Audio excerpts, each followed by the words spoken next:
This message comes from Capital One. The Capital One Venture X business card has no preset spending limit, so the card's purchasing power can adapt to meet business needs. Plus, the card earns unlimited double miles on every purchase, so the more a business spends, the more miles earned. And when traveling, the Venture X business card grants access to over 1,000 airport lounges. The Venture X business card. What's in your wallet? Terms and conditions apply. Find out more at CapitalOne.com/VentureXBusiness.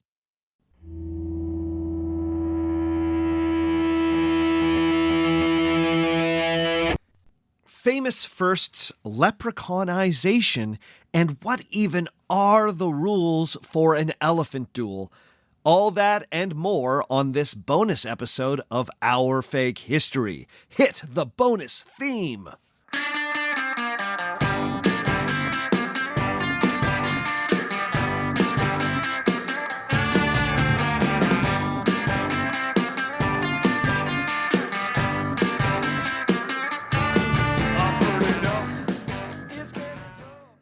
Hello, and welcome to this bonus episode of Our Fake History. My name's Sebastian Major, and normally this is the podcast where we explore historical myths and try to determine what's fact, what's fiction, and what is such a good story that it simply must be told. But on these bonus shows, I like to take questions from the listeners and answer them as best I can.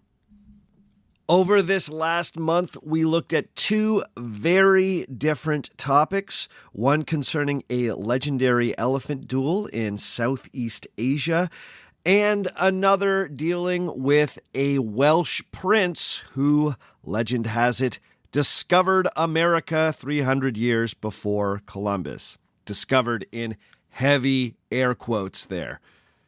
Now, interestingly, I got way more messages about Prince Madoc, the Welsh ocean-going prince, than I did about King Naresuan and his legendary duel on elephant back.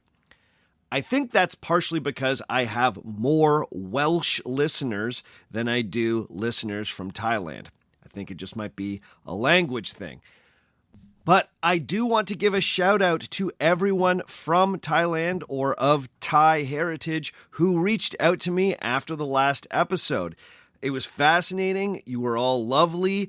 And I learned some very real and intense things about how my podcast might be received by the Thai police. So I just wanted to say thank you to those Thai listeners who let me know that while they found my podcast to be interesting and respectful of Thai culture, there are others in Thailand who may not perceive it that way. Now, I did not expect that episode to be one of the most controversial that I've ever done, but I guess that's the cost of doing business when you're busting historical myths. Anyway, much love and respect to Thailand, and thank you to all the lovely Thai listeners that sent me messages. I really did appreciate it. Now, interestingly, I did not get many questions about the last elephant duel episode, but there is one that I think I should address. This question came through Patreon. It's from a patron named Michael.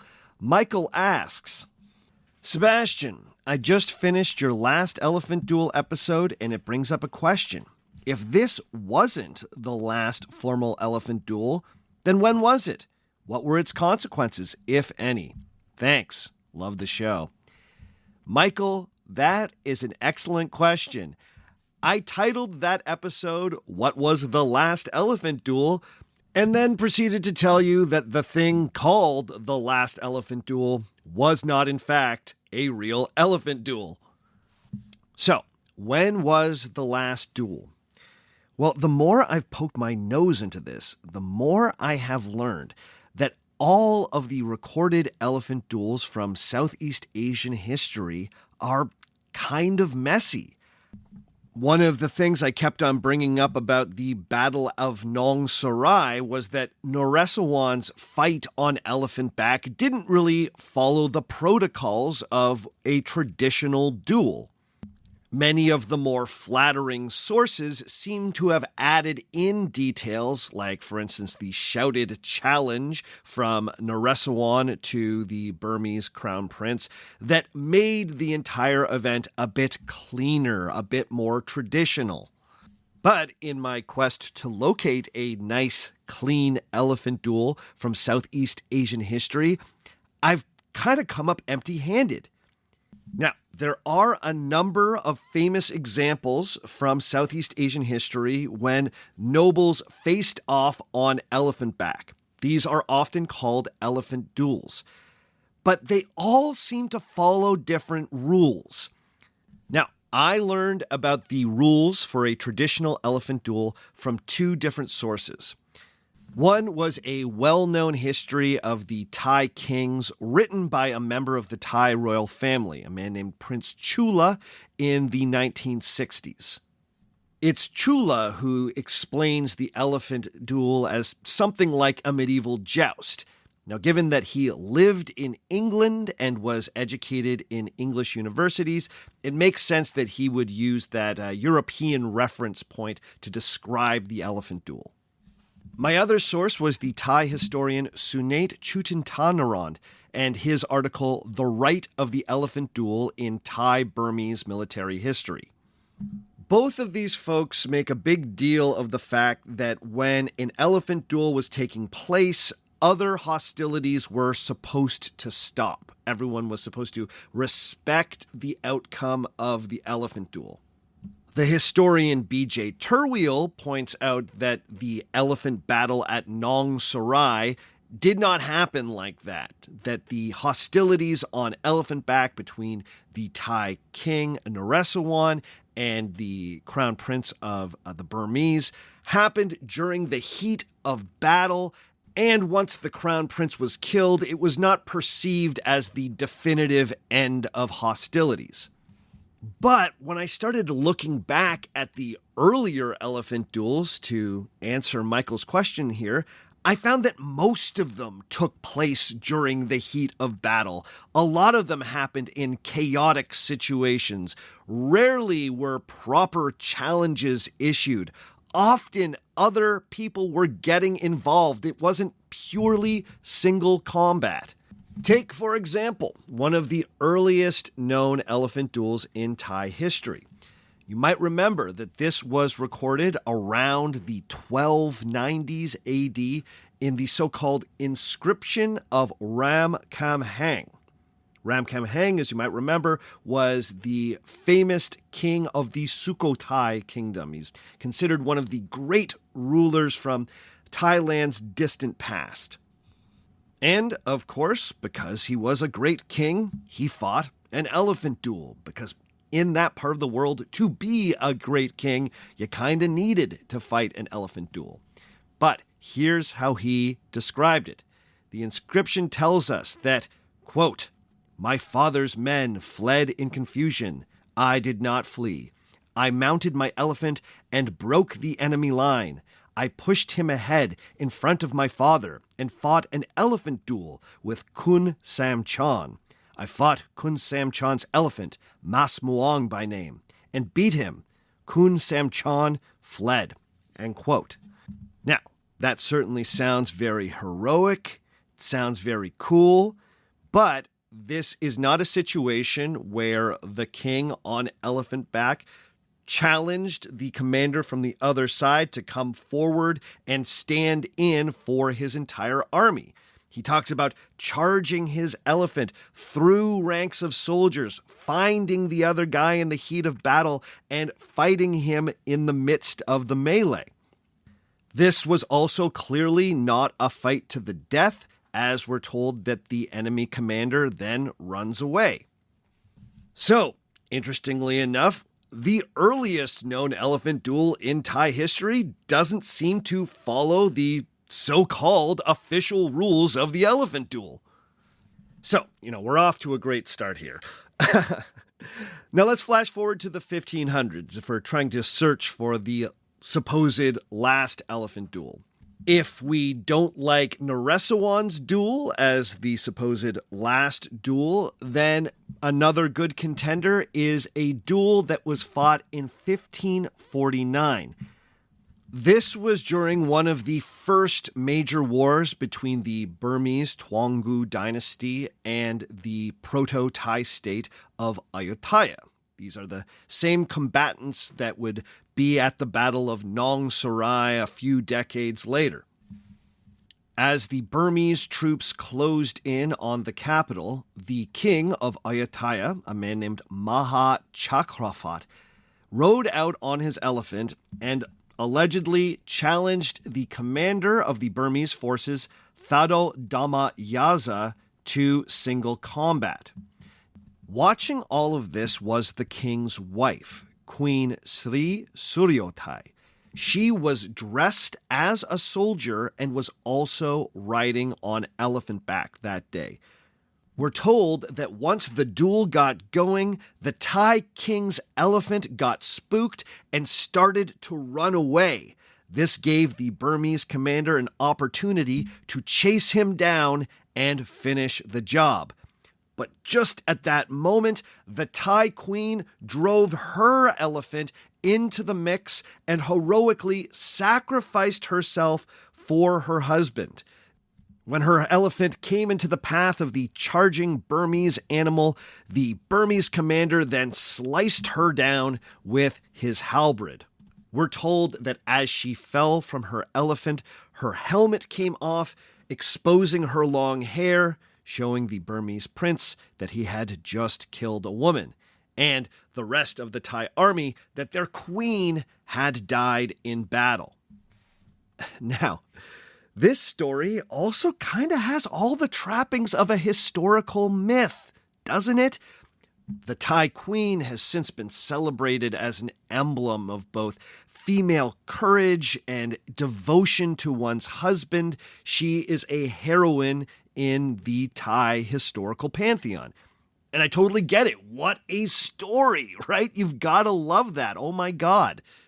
Now, the story ends with the queen's sons, the young princes, seeing their mother fall in battle and being so overwhelmed with emotion that they then charge their elephants forward. And what do you know? They turn the tide of battle and push the Burmese back. So, once again, we have a situation where one of the most famous elephant duels in Thai history does not seem to be following the rules of the elephant duel. And this makes me think that maybe these rules didn't exist. It makes me think that these rules themselves are the myth. That is the mythical thing. And maybe I'm sort of chasing a ghost here. Remember, the whole idea of the elephant duel was that both armies were supposed to respect the outcome of the duel. So if the Thai king fled from the scene of battle and then had to be saved by his wife and his two sons, that's not really respecting the outcome of the duel. Now, is it? It seems like the battle just kept going on, despite the fact that the king's elephant fled from the field. Now, we know considerably less about this historic event than we do about the battle at Nong Sarai, so it's a lot harder to say definitively what actually happened at this battle. It has been pointed out that the Burmese accounts do not say anything about single combat on elephant back. So we really don't know what happened here. But I will say that the storytelling flourishes really make it sound like a historical myth.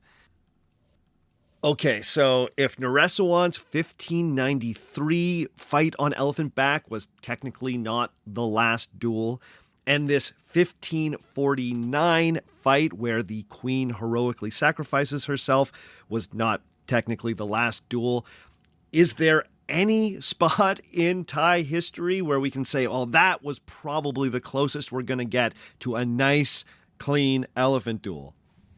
Well, the best I have been able to find is an event from 1424. So we're now going back a full century from where we just were. This was a duel that took place after the death of King Inthra.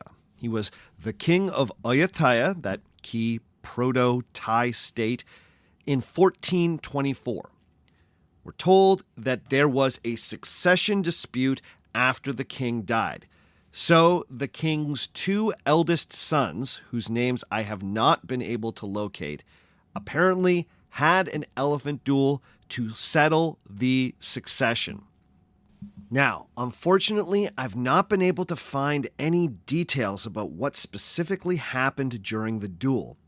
But what we do know is that at the end of the duel, both of the princes were dead. They had killed each other while on elephant back. So the new king of Ayutthaya was the youngest son of the king. The third son went on to take the throne. Now, should this be considered the last elephant duel? Well, it almost wins by default because we know so little about it. But this is the first elephant duel that I have found described that actually seems to follow the supposed rules. Two champions come forward, they each ride on elephant back, they charge at each other, and the winner is respected. So this 1424 succession dispute elephant duel may have been the last elephant duel. It may have been the only elephant duel to actually follow the rules that one was supposed to follow. I don't know that for sure, of course, but this whole exercise has taught me that maybe I got a little too focused on the idea that there were rules to these things. I'm starting to think that the rules were a little bit more loose in practice. So, thanks for that question, Michael. It was an important question. It made me have to kind of reevaluate my whole criteria for the last episode. And I learned some other really cool stories. So, Thai history is amazing. It is so cool. I love this tradition. I found myself fascinated by this. I really loved learning about that part of the world. So, hats off. Hats off to the good people of Thailand.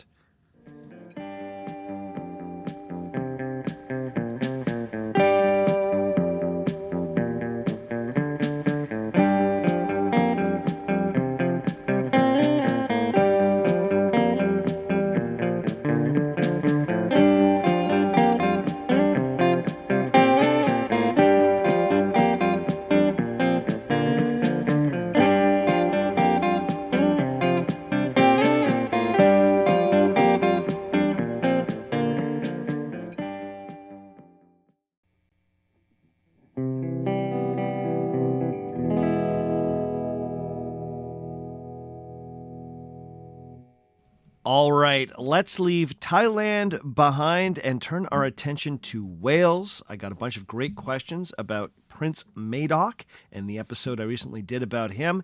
Here's one from Patreon from a patron named Nicole. Nicole asks, why do you think we are still so concerned with who the first non-Indigenous visitors to the Americas were? You mentioned that the Prince Madoc myth was first used to justify British colonization of the Americas, then as a nationalist symbol for Wales, and fairly recently as an erasure of Indigenous American identity and accomplishments. What about in the modern era? Is it just that we can't let go of old myths that began circulating in the 16th to 18th centuries? Is it that critical historical analysis in the post-colonial era has caused us to overcorrect and question everything, and everything is emphasized there, that we know about first contact between Indigenous Americans and outsiders? Does it even matter who the first visitors to the New World were? Thanks for that question, Nicole. Well, I'm going to start with your last question first. Does it even matter who the first visitors to the New World were? Honestly, not really. The indigenous people of North America have been on this continent and in South America for so long that the question of who the first European or other non-Indigenous person was who arrived in North America next is almost a silly question. As I've said many times on this podcast, we always need to recognize that millions of people lived in North and South America well before the age of contact, if you will. These people created sophisticated civilizations, built works of architecture, worshipped diverse religions, got into political squabbles, lived human lives. So, when we fixate, and perhaps I'm guilty of this, but when we fixate on the moment that a non-Indigenous person or a European first arrived in the New World, it undercuts all of those achievements. It undercuts what was happening in this hemisphere, the hemisphere I live in, before 1492, or if you believe the Madoc story, 1170. Now, as I may be getting into in an extra episode about Viking contact, it does look like there was contact between the hemispheres before Columbus. But the reason that Columbus continues to matter is 1492 is when the world changes. That is when contact between the hemispheres goes to a whole new level.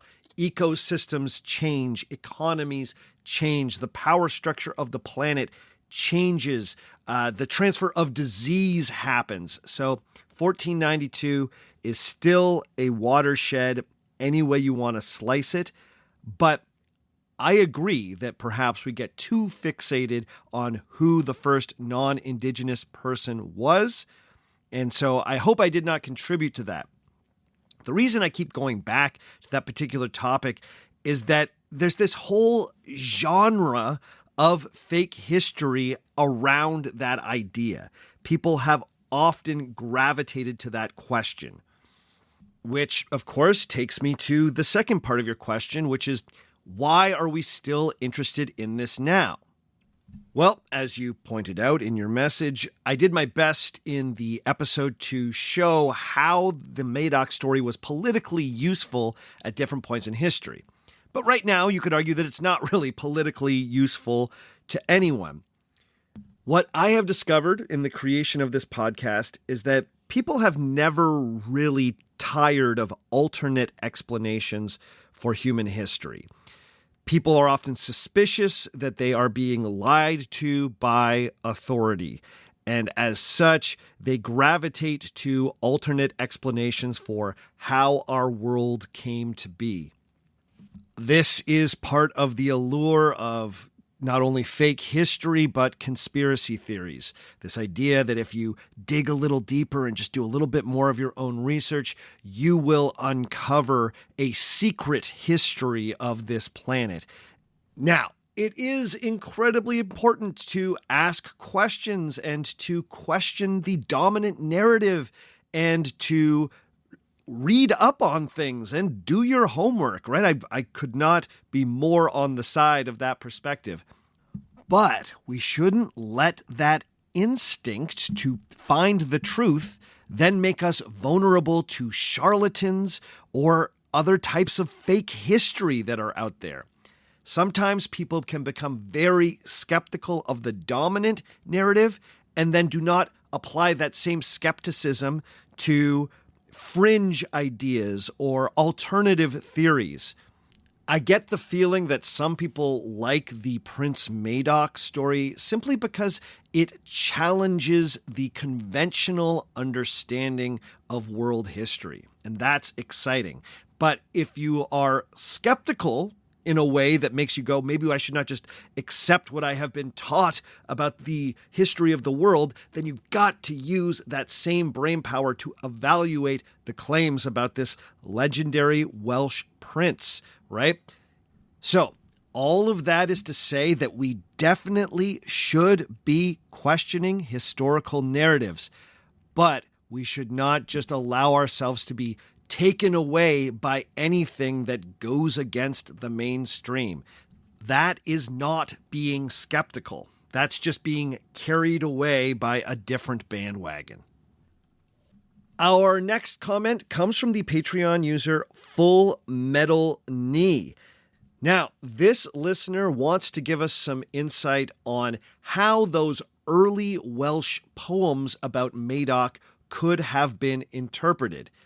Full Metal Knee writes, in Druidry / the Bardic tradition, sky, land, sea is one of the triads and usually have symbolic / poetic meanings in bardic songs. Sky represents the deity or the upper world. Land represents the middle world where humans exist. And the sea represents the other world or the unseen world. I would not be surprised if that translation of going to sea equals he died. That may be more accurate in that instance's context. I practice modern druidry, young to the practice though. The most popular consensus among modern druids about YOLO, and he's referring to the Welsh antiquarian Iolo Morganwg here, seems to be that we know that YOLO was a fraud. Most just wish he wouldn't have tried relying on, quote, longevity for legitimacy, and just said that they were his own ideas and interpretations.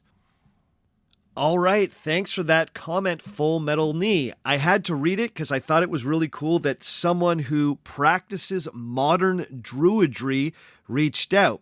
So when I was learning about this topic and Iolo Morganwg came up, I learned that his research led directly to the revival of the Druid religion, or what they call modern druidry. It's nice to know that people who are currently practicing this tradition regard Iolo Morganwg with a bit of skepticism. It's gotta be complicated when a movement's founder is a bit of a fraudster.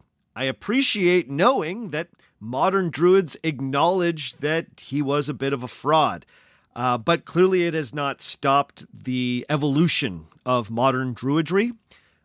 I will be completely honest, this is a movement that I know very little about, but, if it's helping you live your life, then go out there and be a druid.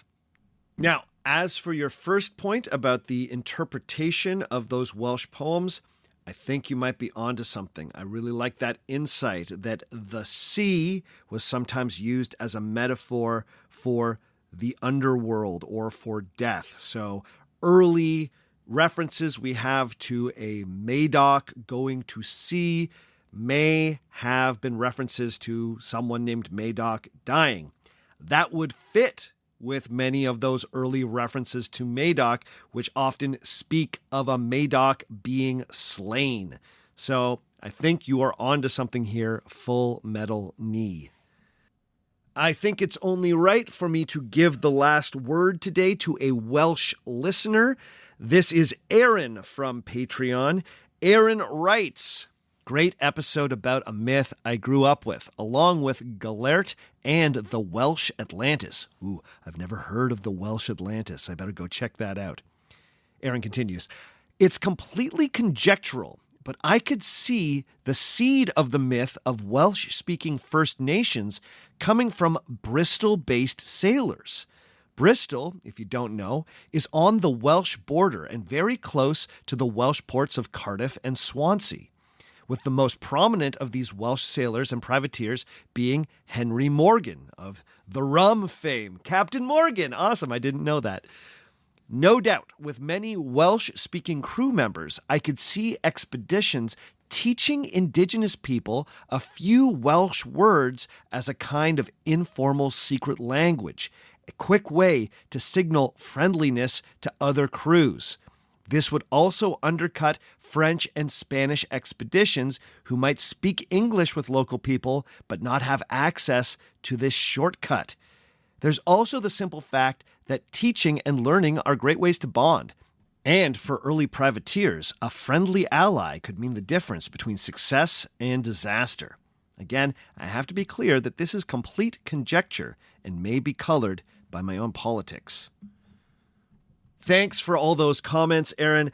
I like that particular theory. I think that's really interesting. Now, there's no way to prove that. And, Aaron, you say that a bunch of times in your message, but I like the idea that Welsh could have been used as sort of a secret handshake between allied groups of people. That's fascinating.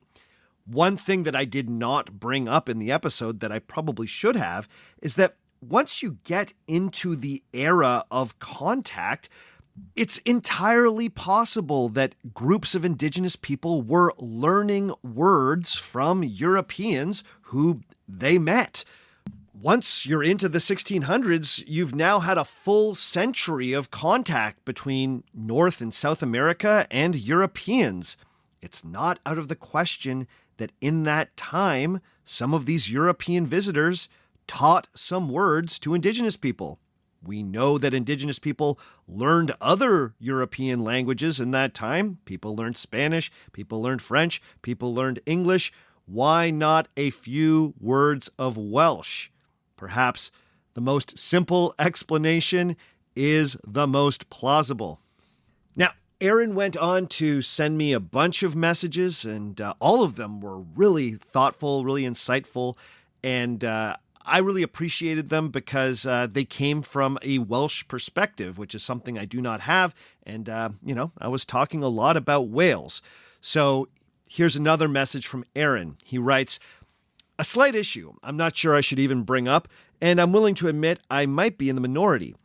It's that I'm not a fan of the term Welsh revival.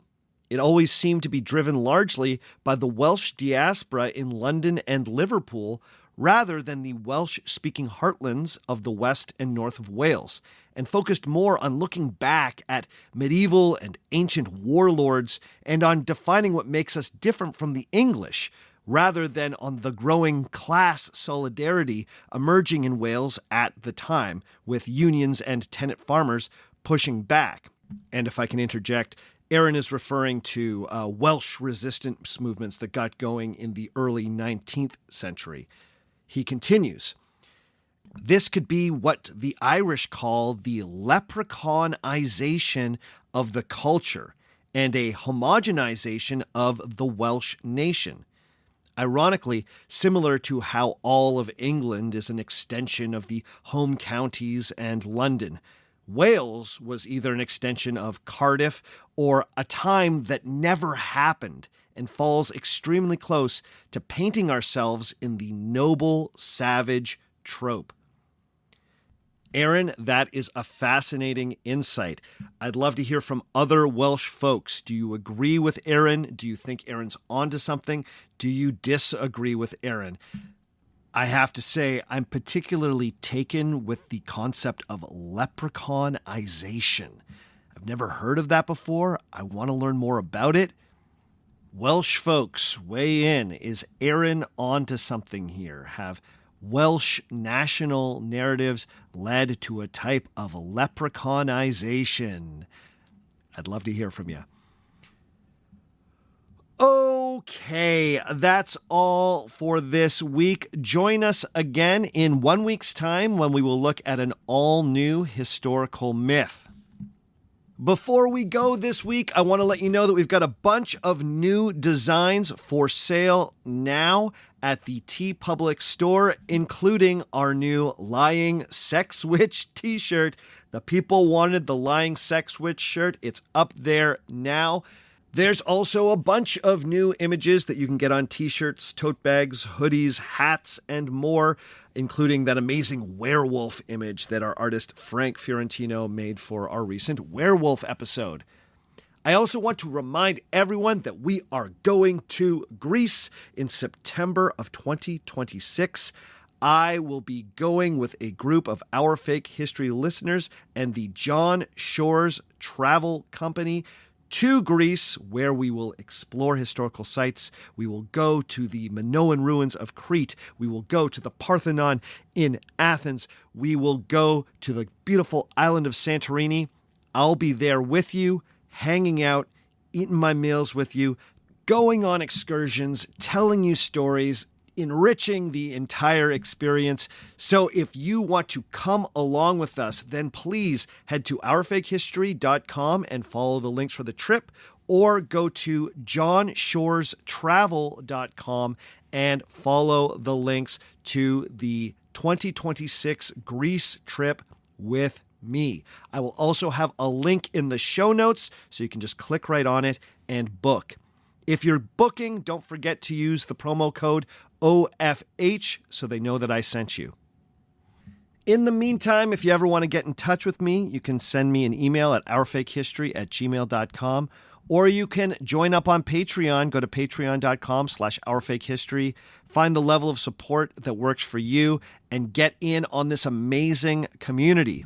Patrons, you still need to go and vote on what you want the next Our Fake History extra episode to be. It is now tied between the 7 Wonders of the Ancient World and the Viking presence in North America. We need more people to vote to break this tie, so please get in there now. As always, the theme music for the show comes to us from Dirty Church. Check out more from Dirty Church at dirtychurch.bandcamp.com. All of the other music that you heard on the show today was written and recorded by me. My name is Sebastian Major, and remember, just because it didn't happen doesn't mean it isn't real.